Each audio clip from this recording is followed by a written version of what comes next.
नमस्कार दोस्तों, 2027 का विधानसभा चुनाव नजदीक है।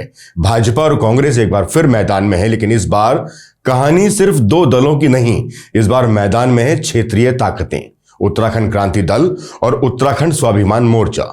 कुछ लोग इन्हें विकल्प मानते हैं, कुछ इन्हें वोट काटने वाला फैक्टर और कुछ के लिए ये आखिरी उम्मीद है। लेकिन असली सवाल ये है, क्या ये क्षेत्रीय दल सच में इतने मजबूत हैं कि भाजपा को तीसरी बार सत्ता में आने से रोक सकेंगे, या फिर आपसी मतभेद, अहंकार और बिखराव एक बार फिर इतिहास दोहराने वाला है। आज के इस वीडियो में हम बात करेंगे क्षेत्रीय राजनीति की सच्चाई की, वोट बैंक के गणित की और उस सिस्टम की जहां नेताओं के अच्छे दिन तो आते हैं लेकिन जनता के नहीं। हां, कर्ज में डूब रहे प्रदेश का भी लेखा जोखा इसी वीडियो में मौजूद है।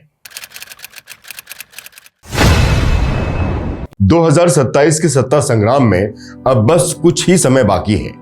भाजपा कांग्रेस दोनों ही दल चुनावी तैयारियों में जुटे हैं, लेकिन इस बार इन दो दलों से इतर कुछ क्षेत्रीय संगठन भी इस बार चुनावी मैदान में होंगे, जिनको भाजपा कांग्रेस हल्के में लेने की भूल नहीं करेंगी।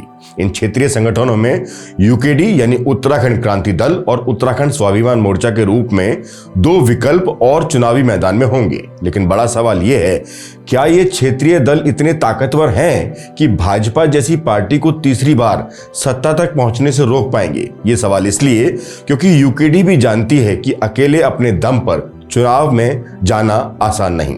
भाजपा कांग्रेस के पास जहां संगठन की ताकत है, वहीं यूकेडी न संगठन के आधार पर मजबूत दिखाई देती है और न संसाधनों से। इसलिए अपने दम पर चुनावी मैदान फतेह करना इतना आसान नहीं है। लेकिन अगर स्वाभिमान मोर्चा, जिसकी अगुवाई बॉबी पवार कर रहे हैं, ये दोनों साथ हुए तो एक मजबूत ताकत बनकर मैदान में जरूर दिखाई दे सकते हैं। लेकिन इन दोनों का साथ साथ आना क्या इतना आसान है? ये सवाल इसलिए क्योंकि अभी से इनमें मतभेद खुलकर सामने आने लगे हैं।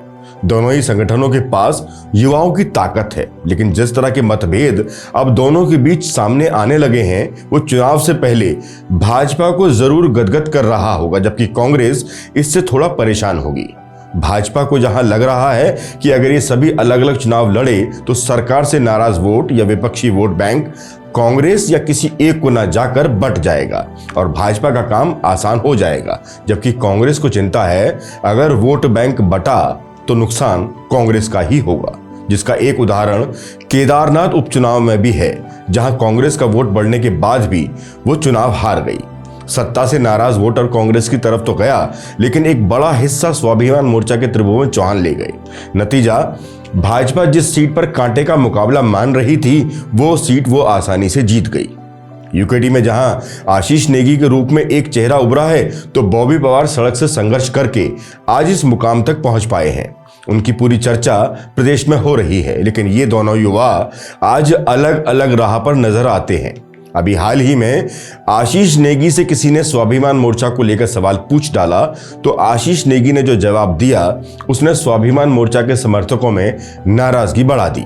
आशीष नेगी ने कहा कि उनको यूकेडी के अतिरिक्त कोई दिखाई देता नहीं, जिस पर स्वाभिमान मोर्चा के समर्थकों ने एक वीडियो पोस्ट की, जिसका मजमून हम ही आपको पढ़कर सुनाई देते हैं। बॉबी पवार समर्थक लिखते हैं कि आशीष नेगी को बचाने को लेकर बॉबी का ड्रीम एकेडमी में रौद्र रूप आज आशीष नेगी भूल चुके हैं। जब एकेडमी में मारपीट हुई, तब आशीष नेगी को बॉबी पवार ने ही बचाया। जब कानून को दरकिनार कर आशीष नेगी ने जूता दिखाया और जेल गए, तब बॉबी पवार ही थे जिन्होंने आशीष नेगी पर फर्जी मुकदमे वापस लेने के लिए शासन और प्रशासन से लड़ाई लड़ी। आशीष नेगी को बचाने में हुए हंगामे पर बॉबी पवार पर मुकदमा भी दर्ज हुआ, जो आज तक चल रहा है। आज उत्तराखंड स्वाभिमान मोर्चा और अन्य दल संगठन आशीष नेगी को दिखने बंद हो गए हैं, जिन्होंने चाहे अलग अलग रहकर संघर्ष किया, लेकिन राज्य हित के लिए आवाज तो उठाई। तब उत्तराखंड क्रांति दल तो कहीं नजर नहीं आया, और यही वो वजह रही कि अलग अलग दल और संगठन बनने शुरू हुए।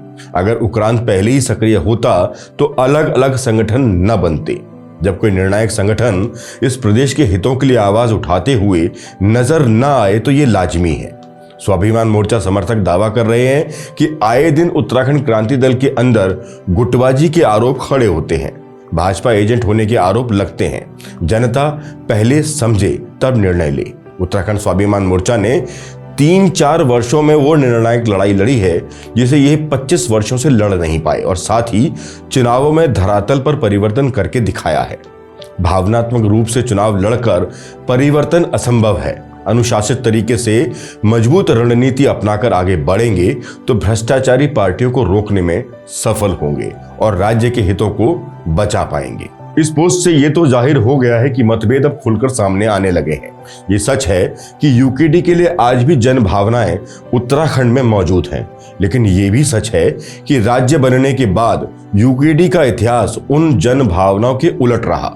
जनता ने समय समय पर यूकेडी को ताकत भी दी, लेकिन उसकी पार्टी के नेता महत्वाकांक्षाओं के चलते राष्ट्रीय दलों में शामिल हो गए, जबकि कई बार ऐसे मौके मिले कि सत्ता की चाबी भी यूकेडी यानी उत्तराखंड क्रांति दल के हाथ में रही।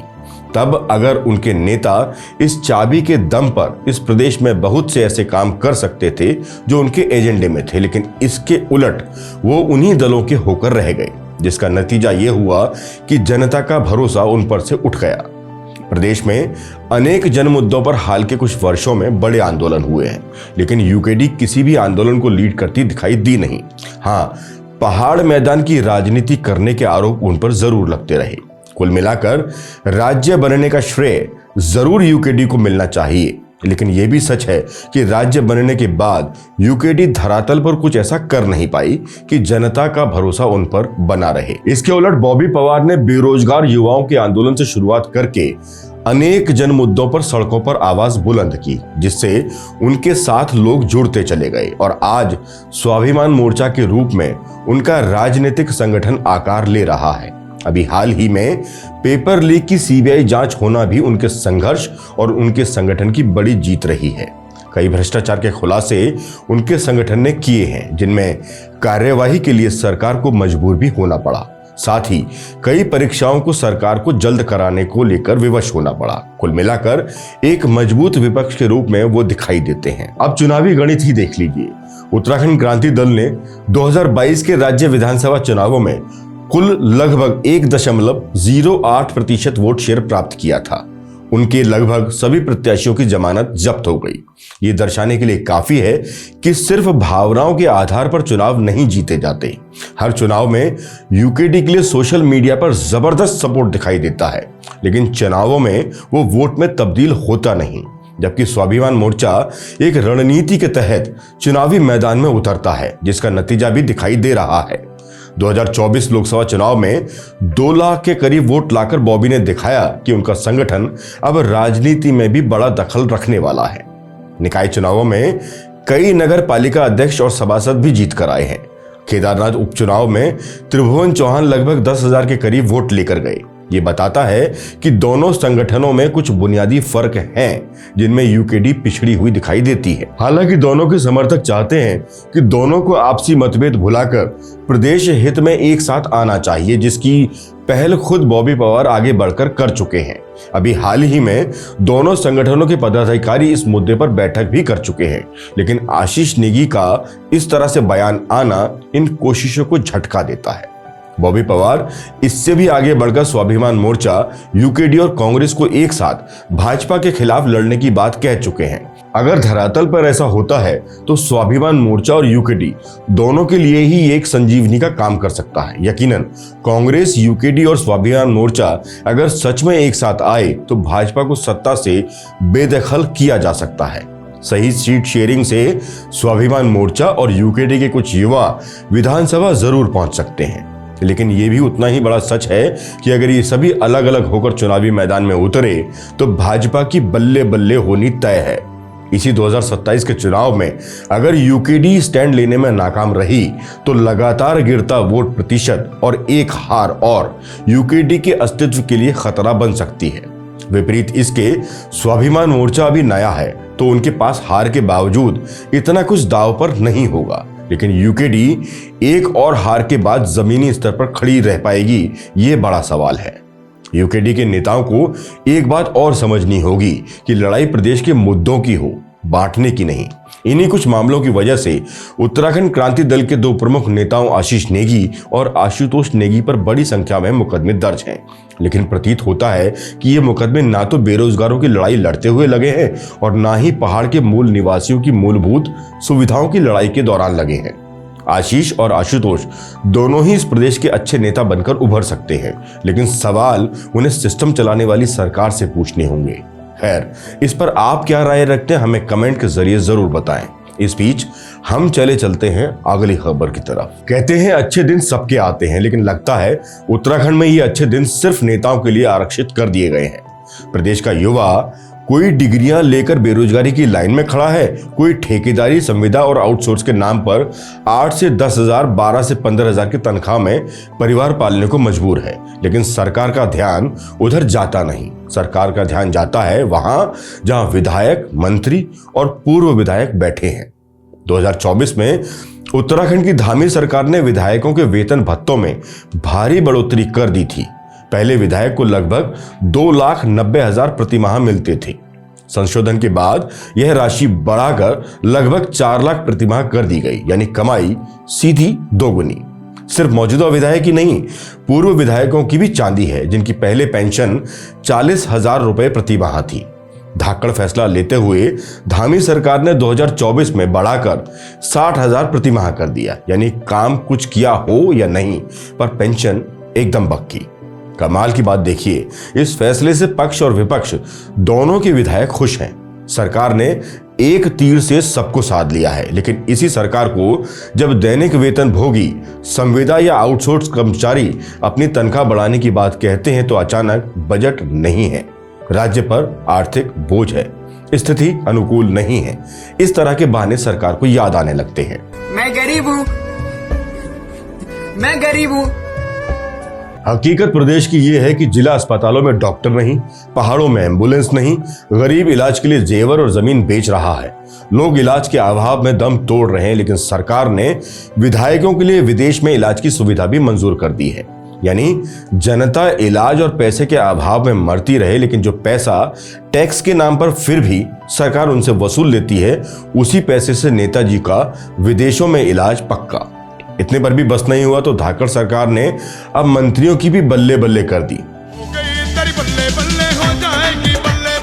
ताजा फैसले में धामी सरकार ने मंत्रियों का यात्रा भत्ता भी बढ़ा दिया है। जो पहले 60,000 रुपए प्रति माह था, अब उसको 90,000 रुपए प्रति माह मिलेंगे। यानी मुख्यमंत्री, मंत्री, राज्य मंत्री, उप मंत्री सबको भारत में यात्रा के लिए 90,000 रुपए महीने के हिसाब से रकम सरकारी खजाने से ही दी जाएगी। अब देखिए ना, चुनावी साल है, मुख्यमंत्री मंत्रियों का ज्यादा दौरे करने पड़ेंगे, पोस्टर लगेंगे, सभाएं होंगी, प्रचार होगा, तो सरकार ने सोचा कि खर्च भी जनता के पैसे से ही क्यों ना कराया जाए। इसे कहते हैं जानदार, जबरदस्त, जिंदाबाद। जनता के पैसों से दौरे, प्रचार और अंत में सत्ता की कुर्सी। सरकार प्रदेश का कितना भला सोचती है, इस बात से भी पता चल जाता है कि एक तरफ वित्त विशेषज्ञ बार बार प्रदेश की आर्थिक स्थिति को चुनौतीपूर्ण बताते हुए वित्तीय अनुशासन कड़े करने की सलाह दे रहे हैं, वहीं दूसरी तरफ राज्य के मंत्रियों के भत्ते लगातार बढ़ते जा रहे हैं। जबकि हकीकत यह है कि उत्तराखंड का कर्ज बीते 25 वर्षों में विस्फोटक तरीके से बढ़कर 4,500 करोड़ से सीधे 80,000 करोड़ रुपए के पार पहुंच चुका है। प्रदेश हर महीने ब्याज भरने में ही करोड़ों रुपए खर्च कर देता है। ऐसे में मंत्रियों के भत्तों में की गई बढ़ोतरी ने राजनीतिक और सार्वजनिक हलकों में नई बहस छिड़ दी है। वर्ष 2023 में दायित्वधारियों के मानदेय में भी लगभग 45,000 रुपए की वृद्धि की गई थी। लगातार बढ़ते कर्ज के बीच जनप्रतिनिधियों के खर्च पर पैसा बहाना राज्य की आर्थिक सेहत के लिए चिंताजनक है। सवाल यह है कि क्या उत्तराखंड की सरकार सिर्फ नेताओं की सरकार है? क्या प्रदेश का युवा सिर्फ सस्ते मजदूर बनने के लिए पैदा हुआ है? क्या आउटसोर्स कर्मचारी इंसान नहीं है? और क्या इलाज और सम्मान सिर्फ जनप्रतिनिधियों का ही अधिकार है? मतलब अगर बजट नहीं है तो सिर्फ गरीब कर्मचारियों के लिए नहीं है, जबकि कर्ज में डूबती सरकार के पास पैसे सिर्फ नेताजी के लिए ही बचे हैं। ऐसा ना हो एक दिन जनता हिसाब मांगने लगे। खैर, नेताओं की बात है तो एक नेताजी से हम आपको और रूबरू करवाए चलते हैं, जो इस समय राजनीतिक फलक पर छाए हुए हैं। दरअसल सरकारी मौज के बीच एक नेता ऐसे भी हैं जो इस समय सत्ताधारी दल के विधायक होने के बाद भी परेशान हैं। अभी हाल ही के दिनों में सियासी चर्चा के केंद्र में रहे गदरपुर से भाजपा विधायक अरविंद पांडे ने जिस तरह से अपनी ही सरकार को तेवर दिखाए थे, वो सारे प्रदेश ने देखा था। सवाल ये उठा कि आखिर अरविंद पांडे अपनी ही सरकार से इतना नाराज क्यों दिखाई देते हैं। सवाल ये भी उठे कि क्या भाजपा के भीतर ही अरविंद पांडे की ऐसी घेराबंदी की जा रही थी जिससे पांडे असहज होने लगे। नतीजतन अरविंद पांडे अपनी ही सरकार में प्रशासन को आड़े हाथों लेने के लिए मजबूर हो गए। लेकिन एक बात है जो अरविंद पांडे को अन्य से अलग बनाती है और वह है उनकी बेबाकी। इसी बेबाकी के बीच अरविंद पांडे अब फिर से मुखर दिखाई दे रहे हैं। बाजपुर पुलिस ने फर्जी तरीके से जमीन हड़पने के आरोप में गदरपुर विधायक अरविंद पांडे के भाई समेत 4 लोगों के खिलाफ मुकदमा दर्ज किया है। इस मामले पर भाजपा विधायक अरविंद पांडे ने कहा कि अगर वो या उनका परिवार यदि किसी भी प्रकरण में दोषी पाए जाते हैं तो वह राजनीति छोड़ देंगे, किसी को मुंह दिखाएंगे नहीं। भाजपा विधायक ने मामले में पुलिस महानिदेशक दीपम सेठ से मिलकर प्रकरण की निष्पक्ष जांच की मांग की। उन्होंने कहा कि मामले में दोनों पक्षों का नार्को टेस्ट कराया जाए। कि जो मेरी फैमिली के लोगों पे मुकदमा लगा है, इस मुकदमे की जांच दोनों पक्षों का, मुकदमा लिखवाने वाले का भी और जिन पे मुकदमा लगा है उनके ऊपर, सभी के ऊपर, और उसमें मुझको भी शामिल किया जाए। मेरी फैमिली के लोगों की और मुकदमा लिखवाने वाले व्यक्ति की एक नार्कोटिक टेस्ट होना चाहिए, पॉलीग्राफ टेस्ट होना चाहिए और ये बहुत जल्दी होना चाहिए। अगर जो हम या मेरे फैमिली के लोग दोषी पाए जाते हैं तो जेल जाने चाहिए।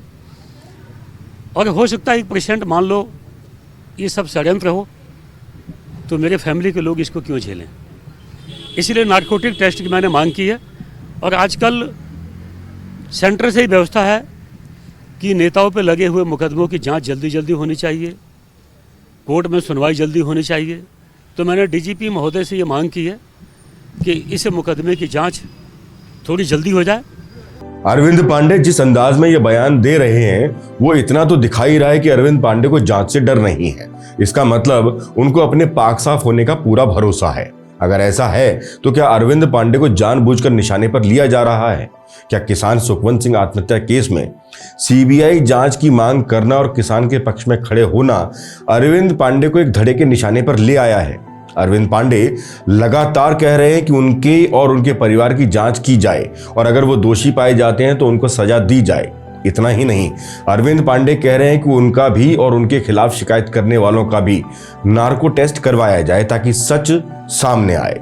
विधायक पांडे ने कहा कि दोनों पक्षों की जांच फास्ट ट्रैक कोर्ट में होनी चाहिए ताकि दूध का दूध और पानी का पानी हो सके। लेकिन क्या पुलिस ऐसा कर पाएगी? ये बड़ा सवाल है। कुल मिलाकर भाजपा का अंदरूनी घमासान अब थमने का नाम नहीं ले रहा और अब इसकी गूंज दिल्ली तक पहुंच चुकी है। गृह मंत्री के उत्तराखंड दौरे के दिन जिस तरह से भाजपा में सियासी हड़कंप रहा, उससे पार्टी आलाकमान के पास ये मैसेज तो पहुंच चुका है कि उत्तराखंड भाजपा में सब कुछ ठीक तो नहीं चल रहा। अब अंदर की खबर यह है कि इससे आरएसएस भी असहज हो गई है। प्रतीत हो रहा है कि मुख्यमंत्री धामी और संघ के करीबी अरविंद पांडे के बीच चल रही इस खींचतान पर संघ भी पार्टी को जल्द से जल्द इस मामले को शांत करने के लिए कह रहा है। कारण साफ, अवैध कब्जे, फ्रॉड, सुखवंत सिंह आत्महत्या व अवैध खनन को लेकर भाजपा विधायक पांडे अपनी ही सरकार को घेर रहे हैं। दून में सीबीआई जांच व नार्को टेस्ट की मांग उठाकर पांडे ने पुलिस के सामने नई चुनौती पेश कर दी है। पांडे के इस कदम से भाजपा में जारी खेमेबंदी के फिर से जोर पकड़ने की संभावना भी बनती दिखाई दे रही है। भारतीय जनता पार्टी के अंदर बनती इसी खेमेबाजी का असर आने वाले विधानसभा चुनावों में भी देखने को मिल सकता है, जो धामी सरकार के घटते ग्राफ के लिए शुभ संकेत तो कतई नहीं है, क्योंकि उधम सिंह नगर में सीटों की अच्छी खासी संख्या है जो भाजपा को परेशान करने के लिए काफी है। कुल मिलाकर एक बात तो साफ है कि चाहे बॉबी पवार का स्वाभिमान मोर्चा हो, उत्तराखंड क्रांति दल हो या मूल निवास की लड़ाई लड़ते युवा या फिर मुख्य विपक्षी दल कांग्रेस, जिस तरह से मुख्यमंत्री पुष्कर सिंह धामी का ग्राफ गिरता प्रतीत हो रहा है, उससे तो यही लगने लगा है कि प्रदेश में बदलाव की आहट तो लगने लगी है। अब ये कुर्सी की है या आने वाले विधानसभा चुनाव में सत्ता के पलटने की, इसके लिए बस थोड़ा सा ही इंतजार बाकी है। इस विश्लेषण पर आपके सवाल हैं तो हमें कमेंट बॉक्स के जरिए जरूर लिखें। जय हिंद, जय उत्तराखंड।